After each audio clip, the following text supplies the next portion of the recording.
Hey, I got a question for you. How strong is your mental game on the bike? If you're looking for the ultimate test in 2026, make sure you check out Mammoth Endurance Gravel. It's taking place in Wellsboro, Pennsylvania in May.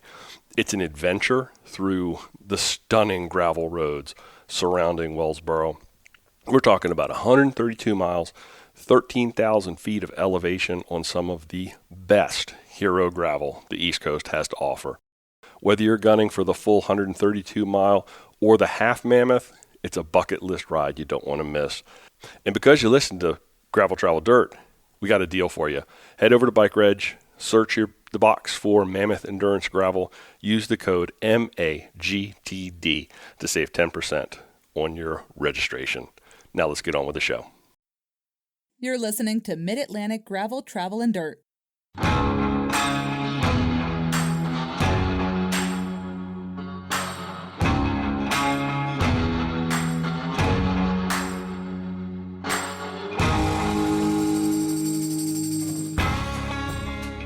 Hi, everybody. I'm Brian. I'm Joey. And I'm Jeremiah Bishop. Everybody, this is episode 274 of Mid-Atlantic Gravel Travel. Can you believe that, Joey? 274? Mm-hmm. That is a lot of episodes. If you're new here, folks, this is the podcast where we talk about gravel bikes, adventure biking, bike packing, bike camping, or just playing bikes. Joining us for this episode, Jeremiah Bishop. Jeremiah is a national mountain bike champion, chief route engineer for the Impossible Route YouTube channel. And we're going to spend a little bit of time just catching up with Jeremiah, seeing what's going on in his world, and we're going to talk about some new stuff that they've got over at Impossible Route. Jeremiah, how you doing tonight? Oh, doing good. Just got done scarfing down some crepes. My daughter's gotten really into baking and cooking, and I don't know. It's like, hey, this is cool. That sounds good. Typically, you're feeding your kids, but it's nice when your kids are like making stuff and you get to eat it. That's a very good change, in the scenario. Digging it. My wife and I, we have flipped in that world as well. That my oldest daughter, who lives close by, now has I have two grandchildren, and so all of we have reached that point in life where all of the family events now take place at her house. Oh, wow. Thanksgiving, Christmas, all the things. So it's like, it's a big change when you go through that. And it's been a lot of fun. Been a tremendous I just like when someone's cooking and I get to eat, It's all the training, you got to eat a lot. So it's like a good thing. I do have a question later on about the actual number of tacos you ate in Texas, but I'm going to save that. Joey just fed me some pistachio ice cream, which was fantastic. I don't know that you cared for it that much, Joey, did you? Oh, it was horrible. I love it. I love it. Our grocery store does fantastic. points. My new theory is Italian thing. It's a very Euro thing. Well, the pistachios were inconsistent. Like there was chunks of pistachios. Some were soft, some were crunchy, some were like rock hard. And so I was using moldy. Some of them were moldy. Yeah, well, they were white. Jeremiah, do you know Watergate salad? Have you ever had Watergate salad? That's made. No. It sounds very. It's bougie. No, it's a Southern thing, and I grew up with it, and I'm amazed at how many people don't know about it. It's pistachio Jello pudding mixed with Cool Whip and chunks of pineapple, and then you put the little mini marshmallows in it, and you congeal it, and it gets hard in the refrigerator, like it's basically like eating like yummy whipped cream. I'm down with that. I mean, I'll eat anything. I think I've seen that at some absolutely delicious. Funerals or That's what I was Yes, it's a funeral food. Fried chicken. I grew up, my family comes from the South, so like Watergate salad and fried chicken are funeral foods. Yes. Comfort food. It's the truth. There's something to that. Absolutely. So let's catch up with you. Pre-show, we were talking a little bit about some of the things you've got going on, but tell me, what have you been up to and what's on your slate for this year? Well, it's that time of year where you're making plans, I've got, obviously, some fun things I want to do. Of course, you got to wrap up what you've been doing. And in our case, the Impossible Routes, we were able to revive it with an episode that we did in the Ozarks. So for those who haven't checked out the Impossible Routes, go to theimpossibleroute.com. And you can also search The Impossible Route on YouTube. We've got a dedicated channel now. So one of the things I've been doing in this snowy time of year, when it's hard to do a lot of volume, I've been migrating over the episodes. So we have a dedicated channel, and they're all vertical. We had hosted them on Tyler's page because it just made sense. He's got a huge following. Right. But also, trying to move the brand forward and try to continue it forward as its own independent entity, it was good to put it all in one place. So you'll see some new episodes dropping down. So make sure if you're riding a trainer this week, I just put on the Tell Your Ride episode, put on West Yellowstone a couple weeks ago. I think last week I put on West Texas, the crazy 310-mile route that we did. And man, if it's not just incredible to see how many people, A, have never seen it before, and it's their first time, and B, how excited people are just to, kind of see us doing our thing again. And it's almost like fresh in their mind because, we dropped this video and it's kind of like on their feed on YouTube. Right. And YouTube will just send you stuff it thinks you like. Right. And just incredible. I'm posting a rerun. So basically, it's been aired on Tyler's channel. It's been aired on Outside TV and Outside Streaming, online streaming platform. And here, just a couple years later, I'm just kind of moving this stuff over. I'm kind of just doing house cleaning. Gotcha. And 60,000 people watched the West Texas episode. That's cool. Trans-Appalachia. I think that was the one that has the most views of that grouping. And then It's my favorite. it's just wild. It's super cool. It's gotten my interest going again to really get it back to life, upload more videos, and then of course try to make some new videos, which of course is that's the $1 million question is how do we produce new episodes without sponsors driving it. So that's always the question. Taking a big it was bit of creativity. I was looking at the channel this afternoon, and then and it has popped up in my own YouTube feed that I saw West Texas pop up, and I saw Telluride pop up. Awesome. And it was funny because I was like looking at them, I was like, I feel like I know this, but they look like they just were uploaded. It was kind of like this weird kind of vibe. So it's good to hear the explanation, and also. Totally. I'm glad to hear that you're not going to commit to dropping an episode every 2 weeks, because that would be a lot of work. Monumental effort to do that. No. So when did originally the West Texas one come out? The West Texas one was... I'd have to look at my calendar, to be honest, because it was probably 3 years ago. Holy cow. Because that's a funny story we started talking about before we recorded, because I was just talking about the Texas episode which we actually recorded like 3 days ago in this kitchen. But I was thinking it just came out, which explains everything you just said. And then Brian was really talking about Telluride, and I'm like, and I thought I watched them all, and we've talked about them. And then like we've had conversations on here. We took a photo with you at Philly last year and put it up on the Mickle Instagram, and like people were talking about it. Never heard of Texas until 3 days ago. What's crazy is the way that social media is so inundated with the volume of stuff that you see on your feed. And then also the way the algorithm now works with YouTube and with Instagram in particular, and Facebook also, is that it only shows you the highest indexing stuff. So when we launched that episode, you might have missed it because it wasn't like matching your algorithm for the week. And then it was out there. So what's really neat about this is I'm kind of learning that, posting and reposting is totally cool. And we even have some behind the scenes episodes we never put up. So we had a couple behind the scenes episodes. That would be fun. But it's super fun. And I've got one waiting in the wings. So this week, this is internal, so no one knows this, but I've got the Tour de Gravel. So we're going to repost that one as well. And working on getting them all up there. That's cool. A couple little minor tweaks and edits that need to be made to convert them over. Got to get the credits all proper and kind of get it set up. But it's part of the strategy of building an independent channel and working on some new distribution. Our license with Outside TV is up in August. I think it's like 1st of August. And so they had rights to air it on TV and then on Outside Plus. So hopefully we can get someone else to pick it up. It is funny how YouTube does things. We just got back. Joey was supposed to go with us, but he ended up not being able to go. So it was our buddy Larry that we talk about all the time, and then Dave Pryor from Put Unpaved.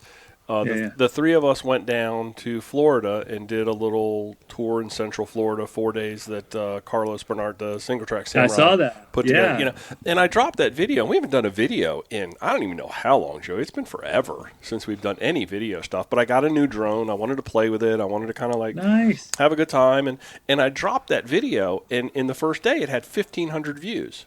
And awesome. You dig into the studio, and you can see where things are coming from. And I was amazed to see that it was all just like referral stuff from YouTube itself. It was, I thought for sure like, oh, Carlos posted it or Dave posted it or somebody that's got some traction posted something, and that's how it got where it was.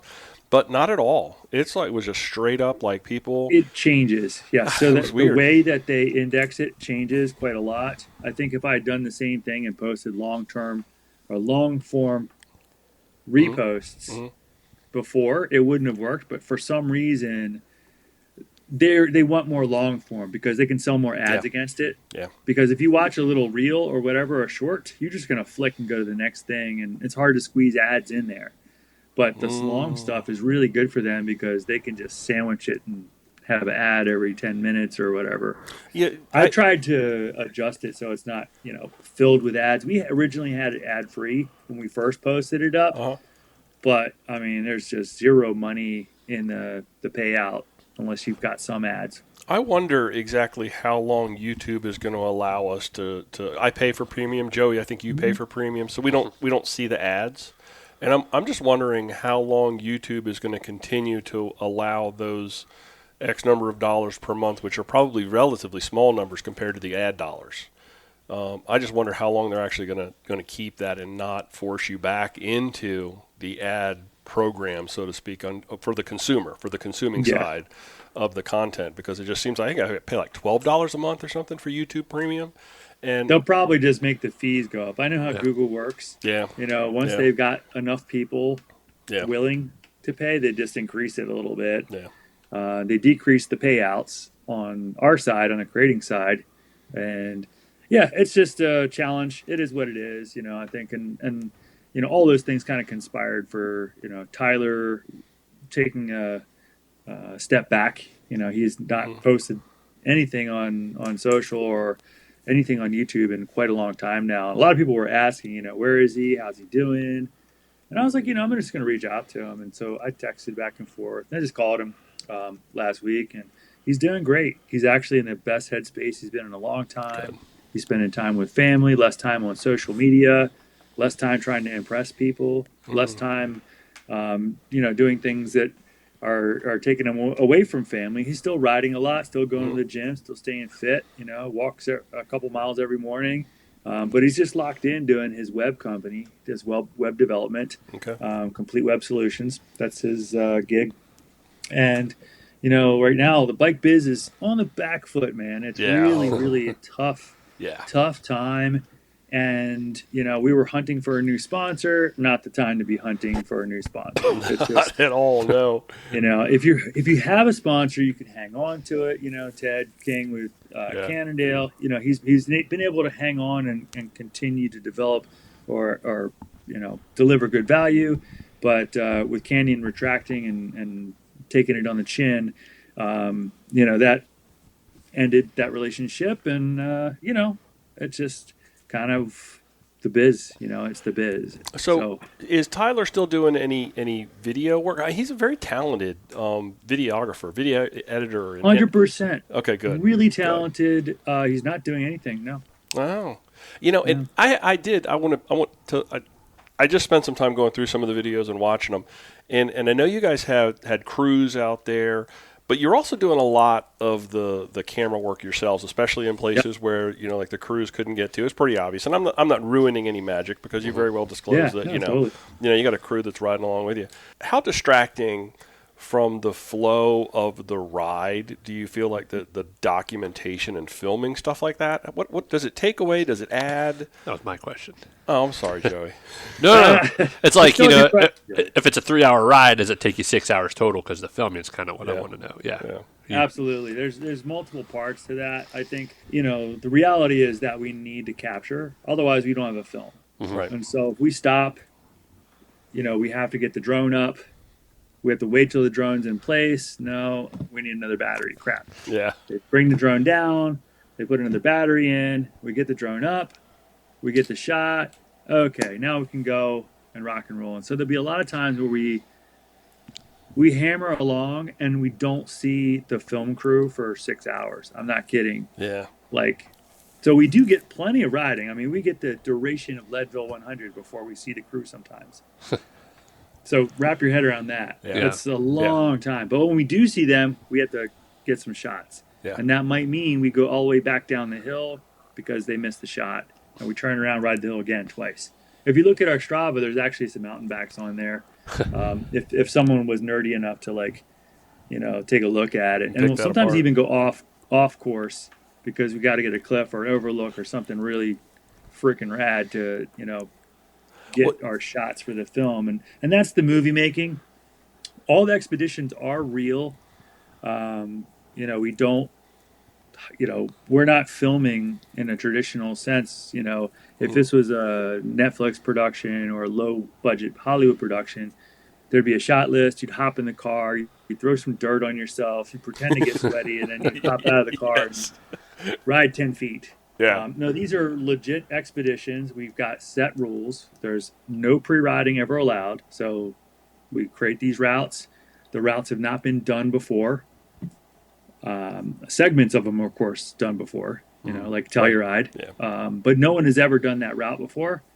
And to this date, no one has done it before. Well, that's the probably one that's been wise. ridden the most. It's probably wise that nobody's tried to do that. That one's effed up. I mean, that one is straight up. That's terrible. It was so hard. Mauna Kea, that one has been done a bunch. Okay. Actually, a whole bunch of different people have done it. They've done it faster than us, but look, we rode together up until the last pitch. Mm-hmm. And then I got the sense that Tyler wasn't going to make it. It's what it kind of looked like. And we were going 2 different speeds. I said, all right, you need anything? He said, no, I'm good. Just go ahead. I was like, you sure? And he's like, yeah. And so I went to try to make it to the top. I made it to the top, with just a little bit of time to spare. Then I went down the mountain to make sure he was good and then help capture. We got some phenomenal footage by doing that. But, I do look out for him and was very concerned for him at that point. He's gotten to be such a great rider that, he's waiting up for me in West Texas. So he's really come full around. That was the one, I guess, because that was one you had just reposted, and I actually spent this afternoon and watched that. And he really was riding very well, especially in the beginning part of that when it was that very technical climby single track over the rock stuff. He was strong. He was real strong. Really smashing it. Yeah. I mean, he's a fantastic rider, and he likes to play that he is a beginner or, an amateur, but I mean, he's riding well enough to race in the pro field for some of these gravel races and be, competitive at some of them. And that's no joke. And he's developed, And, too, it's nobody's story's ever done. If that was the case, then what are we even doing? Like Joey and I took a full year off, and we came right back to this and hit our stride. So, just because you step back from something doesn't mean you've abandoned something. I think that's just a good lesson in life to kind of. Absolutely. And, I'm realistic, having worked in marketing, having worked in content, that some things do run their course, which is totally fine. Mm-hmm. And, I got to thinking last winter, I was like, is it done? Is it over? Should we just say, all right, let's go move on, do something else? Maybe I get my real estate license, race for fun. I love riding and I'll keep on racing until I keel over. Yeah. But it's really like, that portion of it. And, I said, well, the real reason I do it is to inspire other people and get them pumped up and get them to see what it's about, doing some of these big adventures. And that was really gratifying. It was really a fun thing to share. And I got talking to Alex Howells, and he was about to retire, and he had this big project he wasn't telling anybody about. He didn't get into the Lifetime Grand Prix. He was hoping to get into the Grand Prix last year, was declined, and he posted this post, the sad post didn't make it into the Grand Prix. I guess I I don't have the resume for it. Yeah. He won the National Road Championships. He's raced like all the Grand Tours. He's done the Tour de France like 4 times. Like, come on, guys. But then I wrote, hey, how about you do something a little bit longer? And he was like, okay, tell me more. So it was a really funny interplay on social. And I talked to him at Mid-South, and he's like, yeah, sure, I'll go. Tell me more about it. Yeah. And I was like, all right, I'm pursuing funding with Experience Fayetteville, completely changing the format. One of the big things that I found challenging working with a bike company was that the other people had to ride the same bike. Yeah. Katie Courtney messaged us about doing an episode. It was just a non-starter. It was like, it's at that point, it was a Canyon sponsored thing. So you've got relationships. You've got to respect the relationships that you have in front of you. That if So maybe I respected him a little too much, and But I think it's one of those things. You don't really see it until hindsight's 2020. But one of the things that we did have good latitude. We could create with some neat stories. We didn't have to have Canyon on our jerseys, etc. We could do some really cool stuff, and they gave us a lot of leeway with it for a title sponsor. We did some fun activations, parties, red carpet premieres, group rides, all kinds of really neat stuff. Strava challenges. We had one that had 155,000 people participate. Wow. Super cool. It was really a great promotion, but also a way to get people out, get people participating, get people in shape, doing their thing, talking about it. And it's been fun. So check out the Strava Club. That's another good little CTA. Go check it out. So there's an Impossible Route Strava Club. Strava Club. Okay. I'll find that. Go and do a big ride. Post your ride up. Put a photo. Say, hey, it's my first time riding at night. I rode 100 miles, and the last 4 hours was in the dark. Nice. Awesome. Nice. I mean, that's what it's about. That's cool. And but back to the formula, I was like, well, maybe we can just approach some of these destinations.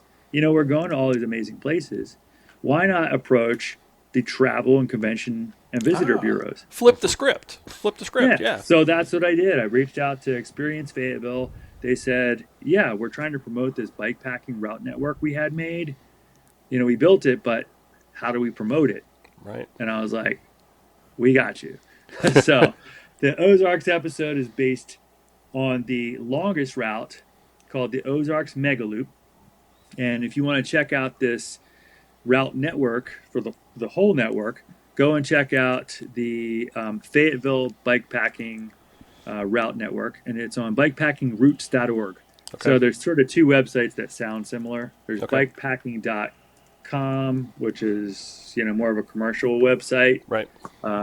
They curate and they publish a lot of media, but bikepackingroutes.org, ROOTS, that one is more of an advocacy site. They're really advocating for better access, land access, building new routes, and really fostering increased access through private property easements, through national forest and trail development, and they do single track as well as gravel.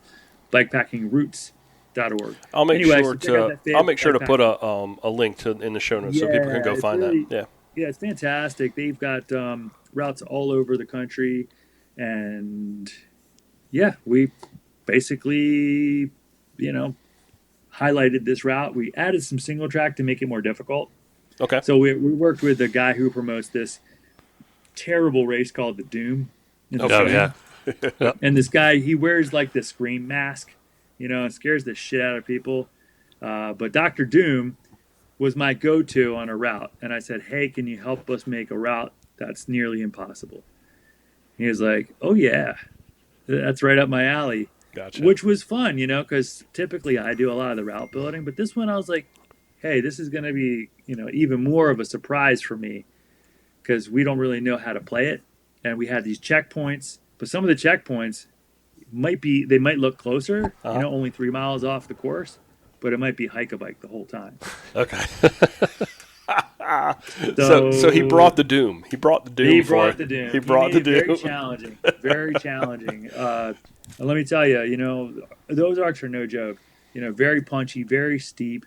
It's kind of like the steep mountains of Western Maryland, like Yeah. Deep Creek Lake area, or like Green Ridge, or like Michaud. You know, like some of that stuff is just straight up, straight down. The biggest climbs are about 1,300 feet. So, um, you know, not the biggest mountains, but very, very remote, beautiful. And yeah, we're actually heading back to do a tour. So Cycling Tours helped us with that episode and the logistics, you know, driving, getting the crew in place and whatnot. And I said, hey, you know, we should do a tour on this. So Impossible Routes 3.0 has two angles. One is working on non-endemic sponsors. Tourism is an obvious great one. And another is to create some back-end revenue by doing some tours. Because everybody writes, you know, man, I want to go ride that. You know, I'd love to take a week off and just, well, it's difficult to put together the logistics, to know where to go, to know where to stop and eat. Bike packing is fun, but it definitely is a little out of some people's comfort zone. Yep. And, you know, whether it be safety, whether it be just not wanting to sleep in a ditch in a wet, you know, towel. Or just wanting to let somebody else take the reins. And then Exactly. you just go and so you know, because I led tours for adventure cycling for a long time, and they're on the demise. I probably am not going to be doing that anymore, which is sad because some of the things that you were talking about, I got a huge kick out of leading tours by you could and ACA's kind of kick was, we are going to empower people to figure out how to do this for themselves. We want to teach you. And then it turned into something that wasn't that. And in my opinion, I think the world of bike touring is going to go, it needs to go more experiential. It needs to be more of that. And I think bikepacking has it. It offers it. Well, it's neat. You know, when you really get these skills down, then you start to get less nervous about going on, you know, some of these big missions, big adventures. Exactly. And that's a fun part about it. So the neat thing is, you know, both these tours, they're kind of a bit of adventure. You know, you ride hard during the day. You know, you're riding basically 9 to 5. Like, it's a big day on the bike. You're covering 80 miles. You might be carrying your bike across a river in the National Radio Quiet Zone in West Virginia. But it's with a great group of people. They're having a blast. They're, you know, doing jokes and just goofing off and seeing new sights. And then we have some fantastic food. We stay at some really hard to find upscale lodging. So like out there in the middle of nowhere, you know, to put together something that is very well appointed, has great food, is challenging. Oh, it's hard. It's very hard. It is challenging. I've done that. I led Allegheny Mountains. Loop. Allegheny Mountains Loop. I've done that twice. So that whole quiet zone, radio quiet zone, and you know the drill. It's beautiful in there. But you're absolutely 100%. It is really, really difficult to find how to connect the dots, to keep the vibe, to keep the experience in play, but also give people really what they're looking for. Because in my opinion, at the end of the day, and this is some of the comments that we would get through adventure cycling, is I'm paying a lot of money and I'm sleeping in the dirt and I'm eating peanut butter and jelly. That's not the way that So we do it the complete opposite way. We ride like hell. We have a great time. We eat like kings. We have local beer. We have a chef that comes out on the third day. She's phenomenal. She used to work the National Geographic expeditions in Antarctica, so she's really good at cooking on the fly. She uses local ingredients. Highland Inn, Monterey Inn out in Highland County. We had local trout with asparagus. We had amazing local lamb. I mean, in the morning we have maple syrup, which comes from right down the hill, so it's a real popular place for maple. So they have these maple candies they send us off with. We stay at fantastic hotel, really, really old hotel called the Blennerhassett in Parkersburg. So, you know, really is from a gilded age, this, these couple places that we stay along the route.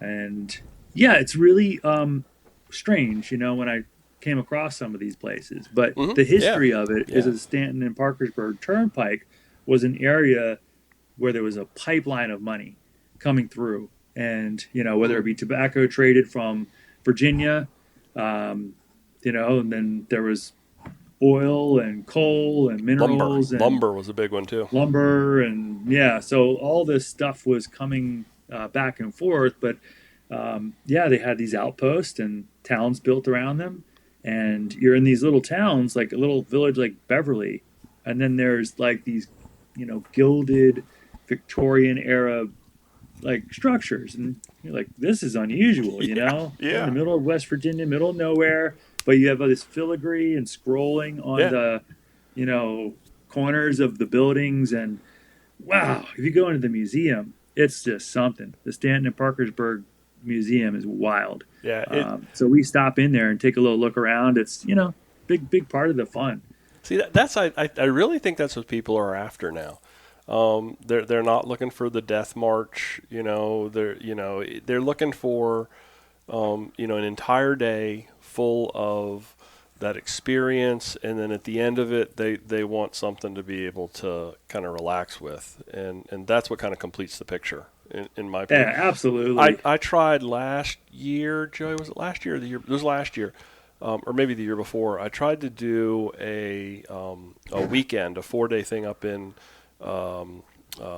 north central Pennsylvania, but it was more of a base camp, and I found this really fantastic historic Airbnb that could have like 15 people in it, and I was going to have people coming in to cook and doing all that kind of stuff. It didn't get the traction at the time.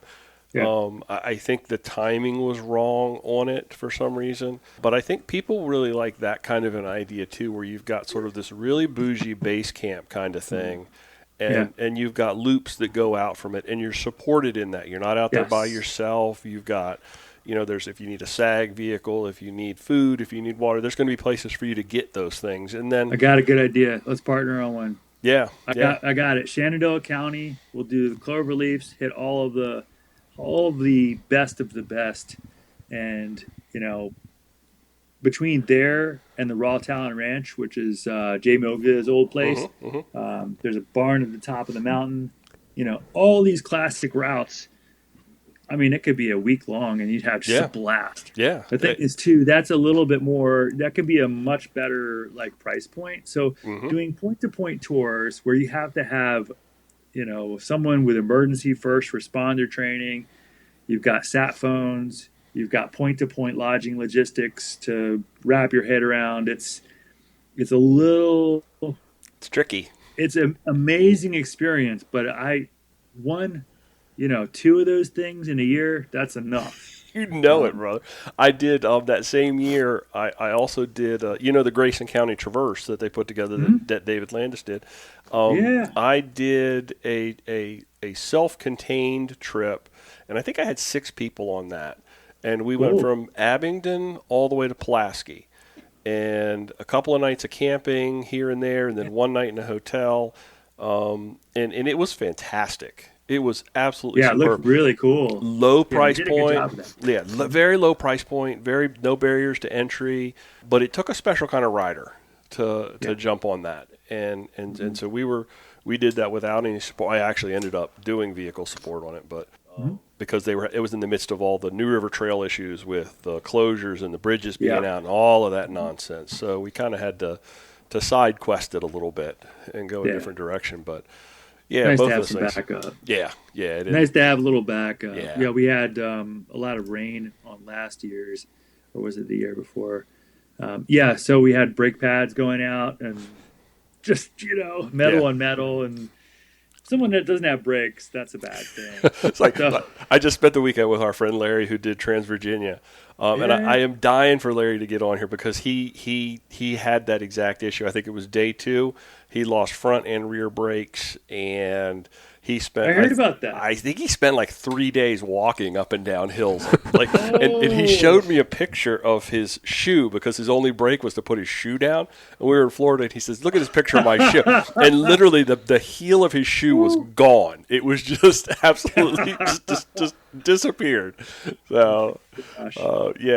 Those are good times. Those are stories that you carry with you for a very, very long time. And I think at the end of the day, that's really what you're trying to accomplish is to give people stories to be able to kind of tell people about forever. Yeah, that's what it's about. I mean, you want to avoid, hopefully, using your shoe for a break for days. But yes, you're right. It does make the stories. I mean, that's kind of the, I don't know. That's really my idea of an adventure. If you have a great story afterward, so a little misadventure, that's where the adventure starts. So if everything goes according to plan, there is no adventure. So when are you going to start putting these together and making them available? Oh, they're for already folks? out there. Oh, you're already out there. Go to Bike Reg. I mean, Okay. Trans-Appalachia is on Bike Reg. You got a deposit for it. It's $2,900. It's not cheap, but it is 4-star accommodations plus. We're staying at the Sanctuary in Snowshoe, which is this really incredible resort area on the south end of Snowshoe Mountain. We actually ride into Snowshoe using the World Championship mountain bike marathon course that I helped design. Wow. So there's like a really cool little connector that rides pretty well on the gravel bike with some decent sized tires. And if you take a look, what are your dates for that one? Oh yeah, we've got May. Let's see, what did I have for? Don't want to misquote. Here we go. 6th through the 9th. So really it's the 5th through the 9th because you have to show up. We'll do a little easy spin, but then we load up in the van at about noon, and then we head from Stanton all the way out to Parkersburg to the Ohio River. So we're riding across the mountains basically. Okay. Yeah, and the itinerary, I should pull this up so you can just check it out and take a look at it, but I mean it is awesome. We've got a little bit different route than what we actually did in the episode. So in the episode, we rode a lot of the roads because we were trying to really replicate the Stanton and Parkersburg Turnpike. I'm going to share a screen with you here so you can. Oh yeah, cool. Yeah. See. Yeah. Let me get back over to my FaceTime. I don't even look at that while I'm doing stuff. So let me see how to get back over. All right. Can you see my screen? Yeah, I can. Yeah. So wait a minute, where is it? Yeah, there it is. Got it. Yeah. There's the layout. We do it up, and there's a lot of logistics, a lot of spreadsheets, a lot of booking behind the scenes that takes place. But Claudius Crozet, who engineered the Lost Roads route and the Blue Ridge Tunnel, put in a tremendous amount of recon work to the point he was sick of the mountains. He just could not stand being out there for months and months at a time. But he scouted several different areas where he was trying to get the road to go through. His contract strictly stated it had to be of 6% gradient maximum. Okay. And you've seen those mountains. Trying to do 4 to 6% is unbelievably hard. And so he scratched his head. He reconned a northern route, that was kind of up through Elkins and a little bit farther north, and scrapped it completely. And then, part of the fun is that we can, dig deep into the history and try some of these side gravel roads that still exist. Right. Which is fantastic. And, it's a great chance also for us to sort of throw a little bit of spice in it. Someone who has done it last year, like, why are they going to come back and do it again this year? Well, because we throw in some new stuff each year. This time I've got some private property access for this 1,000-acre ranch that's at the top of a mountain. And it's like this crazy horse country meadows. And yeah, we got permission to ride through there, which is absolutely rad. Like, I haven't seen it yet. So stoked to check it out. We hit Sounding Knob, which is like this really cool mountaintop with a fire tower. You can crawl up into the fire tower, which is super fun.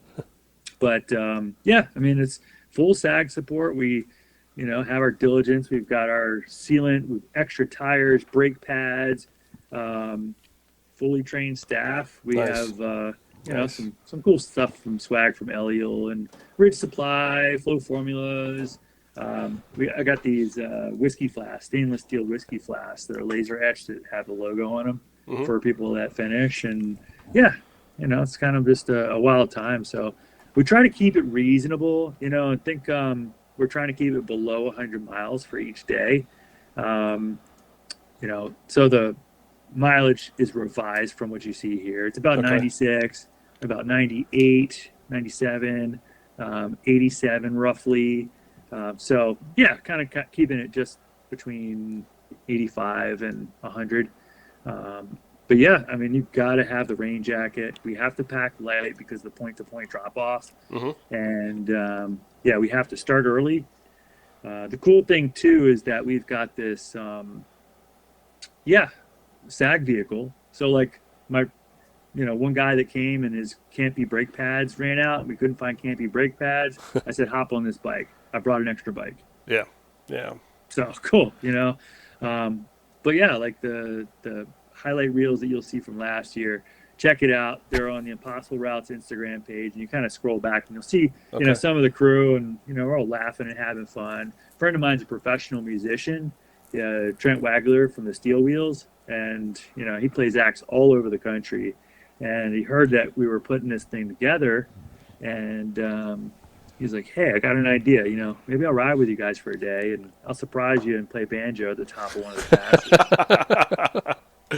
I was like, I could have kissed him. I was like, that is going to be so cool. Like, we were pretty much just serenaded, top of the hardest pass on day 3. It's raining. Everybody's, pushing hard. We're climbing Vesuvius. And then you just hear the banjo, and he's just up there jamming under the bridge. It was just awesome. He had some whiskey. He had a little nip of whiskey and hid out in the rain and got some snacks from the car. Another highlight was Helvetia. So deep in the mountains, deeper than deep, way past Snowshoe, there's this Swiss village called Helvetia. Never heard of that. Look it up Yeah. online, and it's Swiss themed. They've got the Swiss style houses with the little like cross hatches, and they've got all these masks. They have this. It's almost like some pagan remnant or something. Where they create these masks to like scare away the demons. It's like a Swiss tradition. And so they got these masks on display on the walls. Look it up, Helvetia. I'll pull this shit up. You're not even gonna believe it. So how many folks do you have on one of these on this tour? Oh yeah, look, Joey just pulled some stuff up too.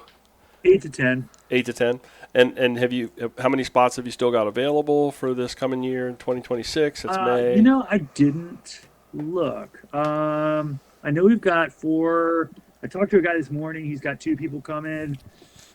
3, 4. I think we have 5 spots left. So I think we're half sold. Gotcha. Half sold out, but yeah, I mean it's like now I want to go to Helvetia.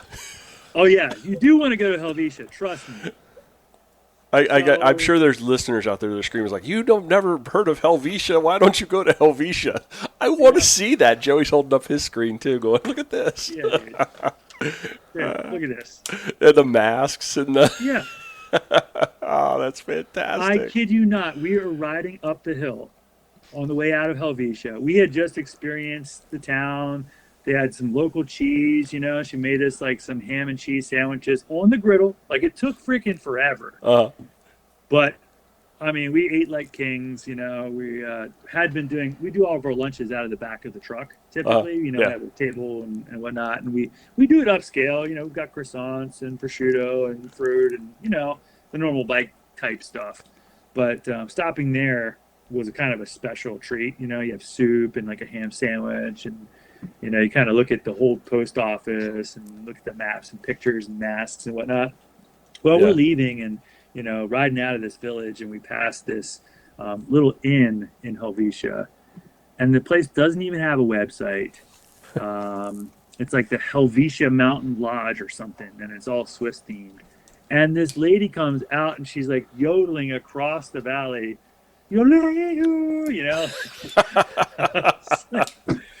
What? That's Are fantastic. you freaking kidding me? That is fantastic. Yeah, I was like, guys, I couldn't have scripted this better. Like, they're not on the payroll. That just happened. And they were like, going, yep, that just happened. Going, yeah, right. Yeah. No, it was great, And, we work with, a bunch of different people on the routes. The routes are tricky. You have to ground proof them. You know the drill. Yep. Sometimes you draw something on the map, and then you're just carrying your bike through a swamp. Or like I've seen you do that in Impossible Routes videos. Well, that's intentional. That's Yeah, intentional. yeah. So I do always build in a big question mark. There's always like Yeah. a section where I think is going to be the crux. I Yeah. don't know because I haven't been there. This is a little different. Last year, Henry, who helped with the route on day 2, he had one section where we're like going through like a fracking site where they're like setting up to do this fracking, and so we were off trail for maybe just a couple miles, but it was really interesting. It was really wild. We just popped out in this crazy construction site. We got out of there all right, but I like to ground proof it. So the stuff that we'll ride this year in the middle, I'm going to go out in person and recon it just to make sure it's good. That's smart. And just sort of work the kinks out of day 2. But now that we've done it a few times, we're getting a lot of it figured out. And the wild thing is, if you look at the Strava heat map and some of the Strava segments, the only people on the leaderboard are people who did this tour. Like, no one rides out there. It's amazing. Well, I found the link on Bike Reg, so I will make sure to add that to the show notes as well, so that if folks are looking for it, they'll be able to find it real quick. It's something worth checking out. It's a challenge. It's a challenge to spell Appalachia. So it is. It is for me. But, like anything worth doing, it's tough. Oh yeah. Well, that's fantastic. I'm gonna line up some other tours, like you said. I'd like to do one at the Raw Talent Ranch. I'd like to do a mountain bike training camp for Shenandoah 100, but those will be pretty easy to organize. Yeah. Can you still see my screen? Yeah, I can. Yeah, so Oz Cycling Tours website. That's where you'll find the other one. That's the 5-day. Okay, gotcha. That one's even higher level lodging. So we're staying at some really, really cool places. One is called J3 at the Gap. Okay. I'll show you that. This place is just phenomenal. It's like this wild resort where they've got rental ATVs and stuff. And then is that a base camp, or is that a like an overnight kind of thing? It's a overnight camp. It's an adventure camp. They've got these ATVs you can rent. They've got really great food. It's just really, really well done. And we're going to end up staying at this sort of lodge house, which is just beautiful. Oh, I see that they got all the different. Now, Joey, this looks like a place where you could have like a Mickle retreat. Oh yeah, it does look like it. Oh, this is where you pull out the whiskey. So it's a coach's retreat now. That's what I mean. Tell some old stories. A coach's retreat. Nothing else. Just a coach's retreat. That looks very rustic and very homey. That is J3, the number 3 at thegap.com. Okay. Yes, this great place pictures. Is no joke. So if you were to do this trip by yourself, it would actually cost more than the deals that we've booked to do it. And that's partly because I'm kind of leveraging the social media angle to help produce some stuff for them and help get some Instagram reels and sort of share the word about what they're doing. But it's really cool. We've got a whole bunch of pretty much a full itinerary, and it's a little bit longer too. It's 5 full days, around 300 miles. We've got full description of it on ozcyclingtours.com. So if you want to check that one out, I'll put a link to that one in the show notes as well. That's very well laid out, very easy to follow, very easy to kind of comprehend what's going on there. We worked with their team, and they're great. They've got the support truck, all the gear. They do airport pickups, and I just wanted to, for being that far out, to have some people I trust. Yeah. Some people who know what they're doing, and they're very well respected. I'm looking at the PDF that you've got up in front of me, and it obviously looks like that Trans-Appalachia is not for your weekend warrior. I was reading some of the where you want to be, the for reference section. You should be an unbound finisher or something. You got to have some legs, I think, for that. I would say we try to, I wouldn't say scare people, but we try to make sure that they're prepared. Yeah. I'm a coach, and I'm helping a couple of athletes get ready for it. There was one guy who was, kind of not sure. He's like, 3 watts per kilo, like, on the Zwift pacer, that's no problem for me. I can do that all day. And I'm like, all right, well, if you do the training, you do your work, you'll be fine. You just need some time with some torquey off-road riding, and keep on building, and you're going to do great. And I think if you're an ex-racer, you've got the skills. I think it's more about making sure we don't have anybody who's uncomfortable off-road, because that can be dangerous, if you've got. So we just want to make sure, people are like comfortable riding funky Jeep trail, because there's some sections, and then the fitness that it takes, it's an all day, it's a pretty solid day. It's intermediate to advanced. However, we wait up, we group together, we ride together. It's very much a team effort. Because we don't have dinner till the last person's in. Right. So, we try to work together and just have a blast, have a great time. And we also are bringing an e-bike this year. So if someone is like having some cramps. Can't do anything about that, right? All right, you still get to ride here. Hop on this. This is going to be a blast. You'll have a chance to get caught up. That's one thing we never did at ACA. It was if you had equipment failures, we would do our best to try to like get things fixed. But I mean, in a 6-day riding window, it's very difficult, especially if you're in a remote place, to find some place to fix some things that go major. So a lot of times we would end up with these poor folks that would spend all this money to go on a tour, and then they'd end up riding in a van. For an entire week, and that's frustrating. Well, it is. And, we had one rider who'd spent some time in the van, especially like on the last day, did great, put out an incredible effort, and but helped us, set up the aid stations and did some photography, and had a great time. But I was like, I thought of a solution for this. We're bringing the e-bike. Done deal. They'll just have a freaking blast. And they'll be right back in the group, and just, who cares? If someone signed up for it that used to ride, has good skills, is too busy because they're working 60 hours a week, and they wanted to ride an e-bike for the whole thing, I'd be like, cool, bring your charger. I don't care. It's about getting out there, having fun, and going deep. That's awesome. You're on to something. That's really super cool. And it's fun to catch up too. Are we going to see a Monster Cross? Oh yeah. Yeah. Okay. Oh yeah. Well, I saw I got bumped, so I got a little bit more time to train. Hey, that saved everyone's Valentine's Day weekend. It did. So it works. Yeah, I was thinking, what are they doing? Well, I came back through Richmond. So when we went to Florida, we left just ahead of the snow, and then I dropped Larry back off in Richmond on my way back, and we had to shovel out the ice out of his sister's driveway to get in and get out.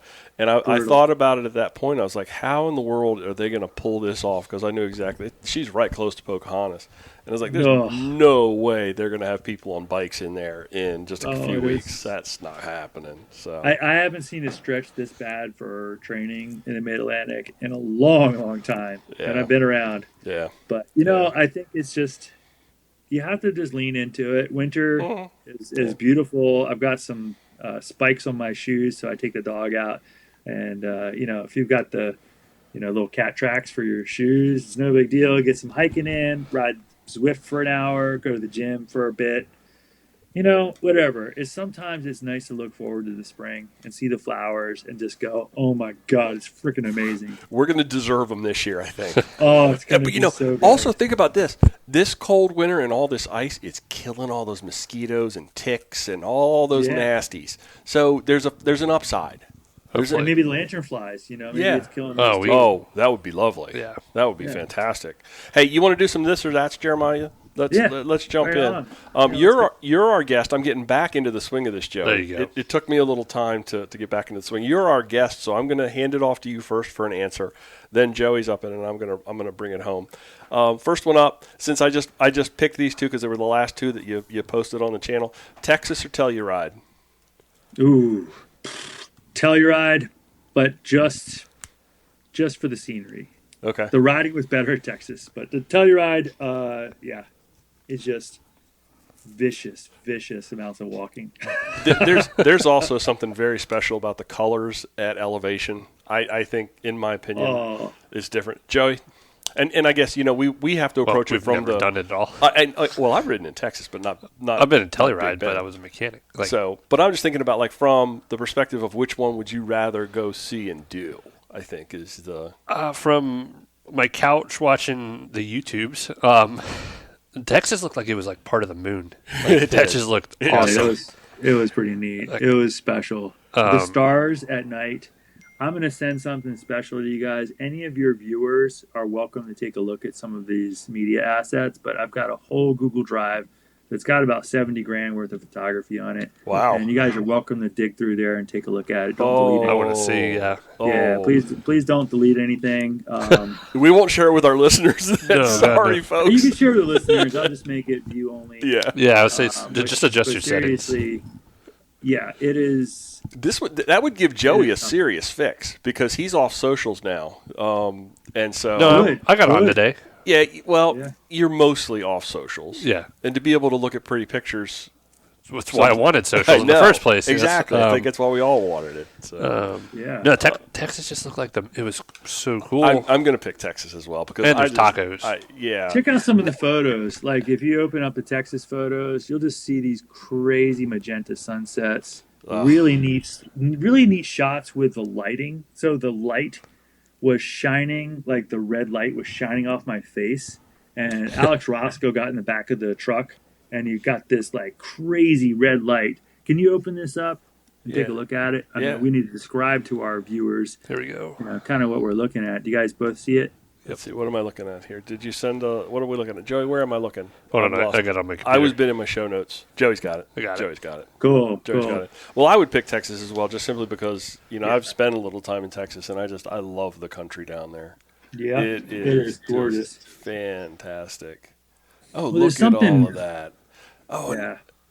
This is like a whole weekend for Joey to just sit and look at these pictures. I'm a photo guy. There's some wild stuff. You'll see Tyler's naked ass in one of them. I don't know if we edited that out. It should be like on, what do you call it? We made a joke the other day, Joey. Remember, we're talking about how many photos of each other's ass we all have on our phones. We've done a lot of trips together, all right? We've done a lot of trips together, and that tends to be something that's fun to do. So I'm glad to hear that's actually normal and not totally sort of a strange thing. All these like dusty. Oh yeah, look at those. Oh, that is. We had some pretty wild times. Just fantastic. That's great right there. Oh, Joey. This might be better than the video. I'm a photo guy. I love photos. Joey's a photographer and a photo guy. Cool, I didn't know that. Yeah. These are awesome. Great. Yeah, I need to put them on a Flickr because Google sucks for showing photos. Mm-hmm. But if you click and open them up, we had some really fun stuff and some stuff where the crew is goofing off. Mm-hmm. That episode we had these sort of like treasure chests, mm-hmm. that were stationed along the course, and there were only 2 of them. So, and I said to the guys, I don't want to know what's in them. Make sure half of it is completely useless. Because I'm the dungeon master. I'm just trying to fuck Tyler up and just make his life miserable. And I'm also making my own life miserable. So, we had like a screwdriver and a hairbrush, like a horsehair brush. I saw the horse brush. And you know what?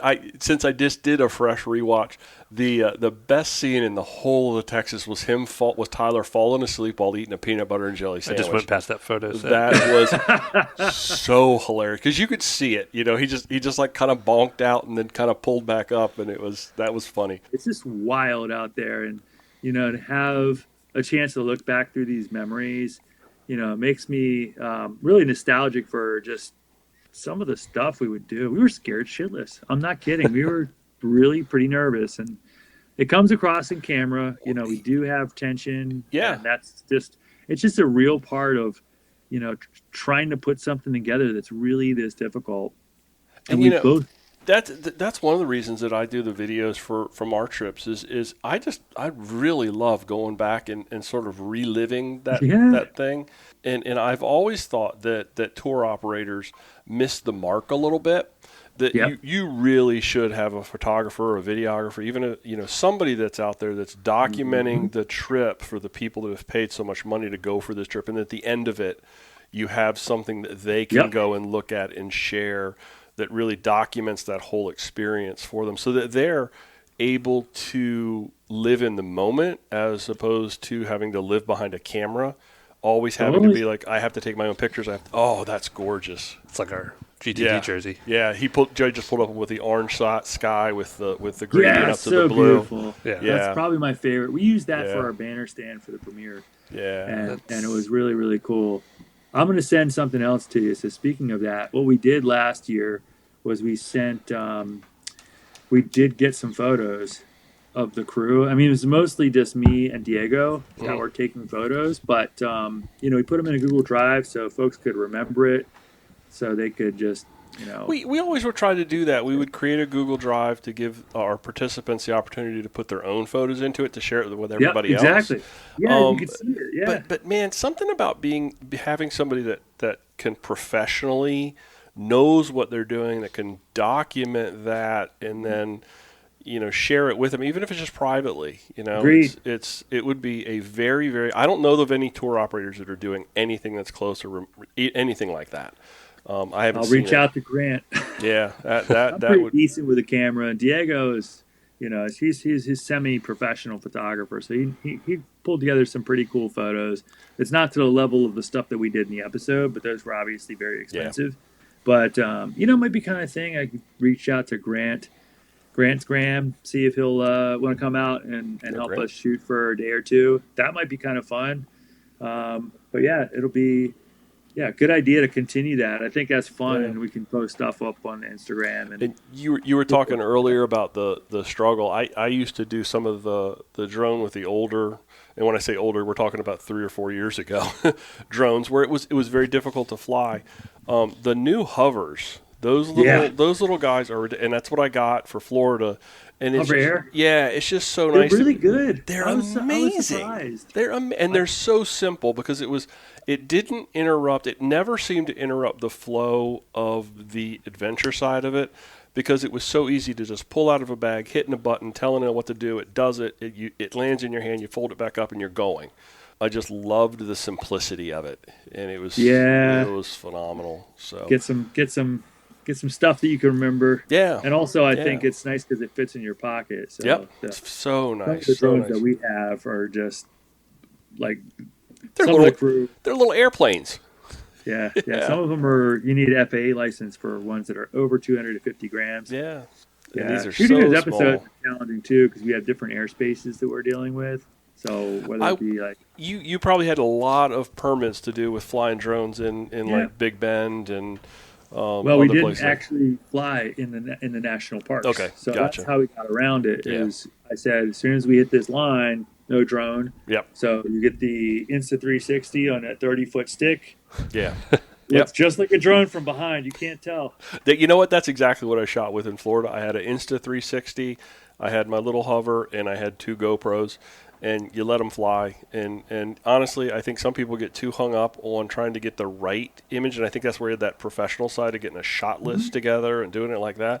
I would just throw the camera, turn it on, turn it off. And then later on you look at it and it's quirky and it's weird. And, sometimes it just works. It just works. That's a part of, I think what has worked for this series is actually we've got a lot of like shaky POV. Mm-hmm. Yeah. Some of the stuff is iPhone. Some of the stuff is blurry and action filled, and then some of it's polished, like the far away shots. Mm-hmm. So it gives it this sort of blend, but it's really believable. Like you feel like you're riding with us, and I think that's at the end of the day, that's the whole point. You're trying to capture what it feels like, and if we can share a little bit of that with people, it is totally worth it. All right, we got sidetracked. But before we go further, how many tacos did you eat? Yes, how many tacos did you eat? Because I just saw the photos again. I thought they were for the whole crew. So I ordered like 25 tacos. And they were like, no, we already ordered. And so that just tacos. You can't let a taco go to waste. Yeah. Oh, no. No. Well, the photographer, he was loving it. He was like, look at this. This is my shot right here. Yeah. Look at this guy picking out. I definitely tried to eat them all. I mean, we hadn't seen food in, a day and a half, it felt like. Yeah. I ate so much. I was so sick.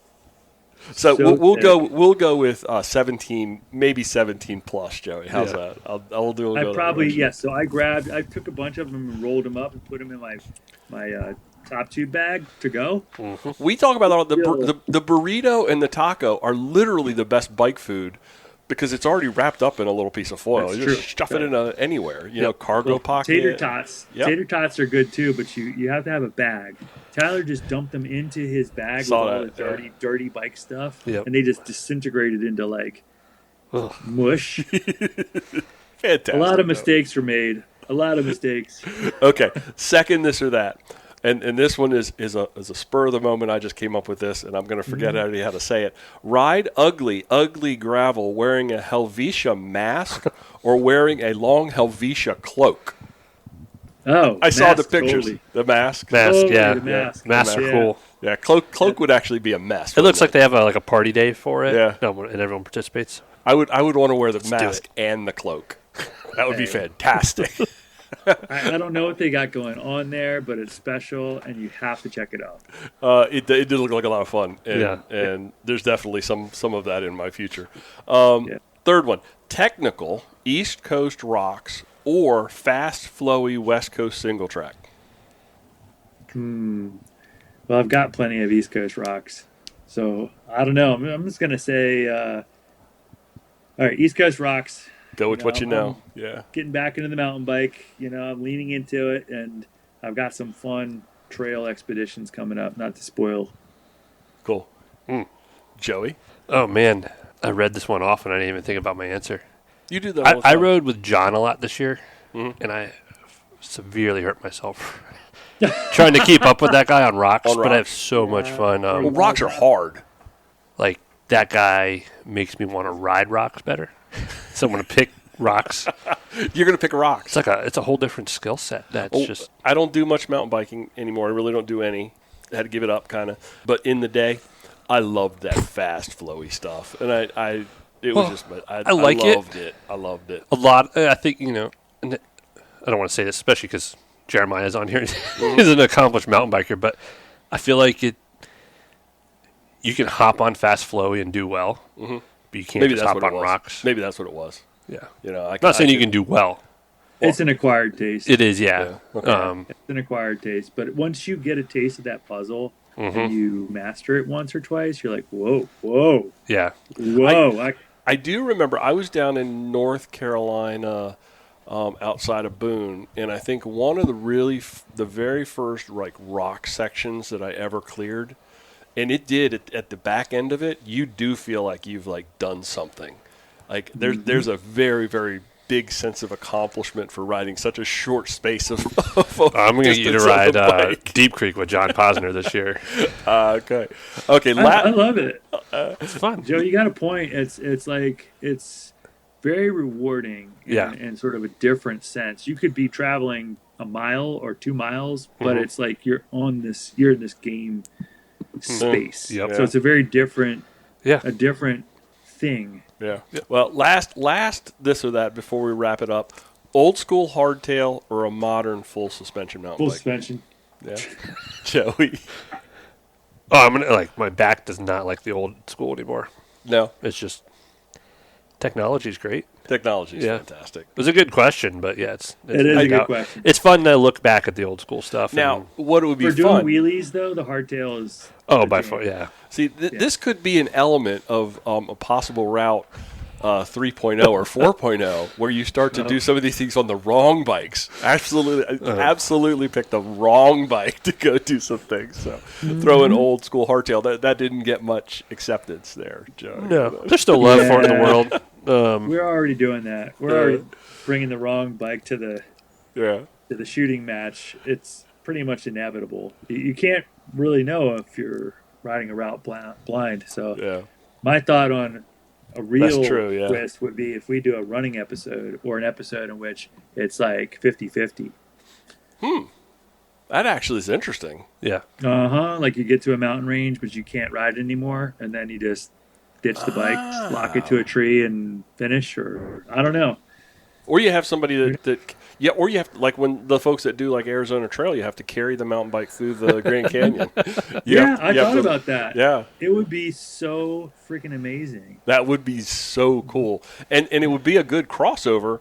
And as you were talking about earlier, the bike industry, you would now have another industry that you could tap into from potential sponsorship. The business guy in me is coming out again. It's like, well, I'll tell you a little more offline. I can't spoil it, but I'm investigating some of these possibilities. I've got some really kick-ass concept briefs for multi-sport and possible routes. Yeah, and of course, most of them are going to be riding, but pretty much everybody that rides goes hiking sometimes, goes camping, does some other stuff too. Oh, yeah. And the neat thing about the Impossible Route as a name, it doesn't say bike in it anywhere. Yeah, you're absolutely right. You could be kite sailing across the Chesapeake Bay. Absolutely. Or like they're doing now with the little boats, the ice boats. They're doing it. The little ice boats up on the bay on my friends. Yeah, it's insane. I wouldn't do that. I would never do that. I saw a hockey game. No, I'm not doing that. Yesterday. Hey, the more weird and scary it is, like what's the thing you're most afraid of? Underwater, underground snorkeling, or scuba, or skydiving. Well, when we were just in Florida at High Springs, it's like the #1 destination for cave scuba diving. That sounds horrible. Yes. I don't want to go underground and underwater. That's crazy. I think that's worse than skydiving. I think at least absolutely see death coming from the skydiving. Perfectly good plane. Don't jump out of it. Okay. Hey, man, it has been so fantastic to catch up with you. Likewise, and a blast. to chat about all this stuff and do it in just an offhand manner. I really appreciate you reaching out today and saying, hey, let's chat. Hey, it was great to catch up. Absolutely I thought fantastic. It was really, just, it's snowy out. It's a great chance to just talk shop and kind of get stoked about the spring and the summer. And, we'll see you guys at some of the gravel events. Yeah, we'll see you at Monster Cross in just a few weeks. Okay, perfect. Let's shut this thing down, friends. Thanks, everybody, for listening to this episode of Mid-Atlantic Gravel Travel and Dirt. Thank you, Jeremiah, for joining us one more time. It's fantastic. Folks, if you want to get in touch with Jeremiah, how can they do that? You can reach out, just email me, jeremiahbishop@yahoo.com. It's on my website also. If you're looking for coaching, it's coach@jeremiahbishop.com. There you go. Joey, how can folks get in touch with us? All right. Well, they never do, but... that's not true. I say that, and then I know it's not true, and I shouldn't say that. We're coming out of hibernation. We hear from people all the time. Our Instagram is at Mid-Atlantic GTD. Website's Gravel Travel Dirt. March is packed. We got Monster Cross. I'll be at Philly and Croatan. And then 3 weekends. Lulaka's coming up in April, and then we're saying March. We're going to be everywhere in March. Off to the races, baby. Yep, off to the races. So, okay, folks. Mid-Atlantic Gravel Travel and Dirt is recorded this week from right here inside Blake's little caged area because he's recovering from surgery. So it's not really a kitchen; it's more like a cage. All the way down to you're in Harrisonburg, right, Jeremiah? Harrisonburg, yeah. Harrisonburg. Thanks for riding along. Until next time, do good, be nice, go slow, respect others. Love you, bye. Love you, bye.